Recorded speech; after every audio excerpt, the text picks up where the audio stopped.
so'zni Oliy ta'lim fan va innovatsiyalari vaziri Sharipov Qo'ng'irboy Avizimbetovичga beramiz. Marhamat.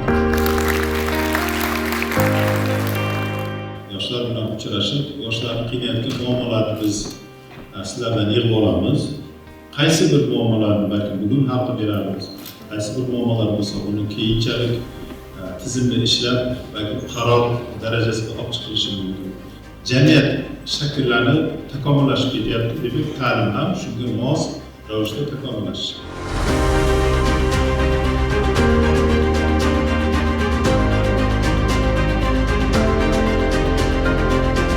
Universitetimizda robototexnikani yanada rivojlantirish uchun va boshqa yoshlarni ham qamrab olish uchun eng asosiysi jahon chempionatida faxrli o'rin olish uchun universitetimizda zamonaviy jihozlar bilan jihozlangan robototexnika bo'yicha laboratoriya barpo qilsak.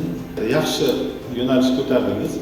Muhandislik sohasini biz rivojlantirsak, kelajakda hozirgi kundagi importga bo'lib kelayotgan mahsulotlarni sonini yoki hajmini kamaytiramiz.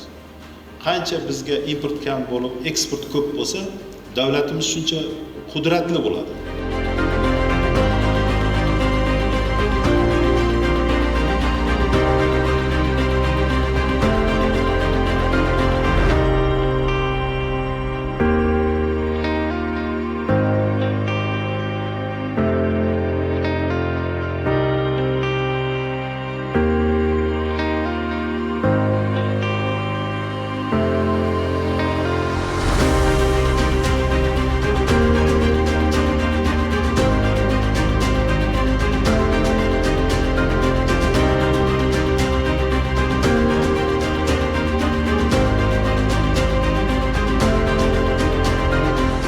Bugungi yoshlar va vazir uchrashuvida men o'z taklifimni berdim. Bunda biz faqat yuqori kurslarda emas, birinchi kursdan boshlab samolyotda uchuvchilar kabinasini, aynan simulyatorni ichida mashg'ulot o'tashimiz masalasini ko'rib chiqdik.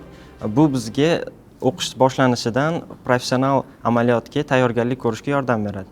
Bu taklifimni vazir qo'llab-quvvatladilar va o'zlarining ijobiy javoblarini berdilar.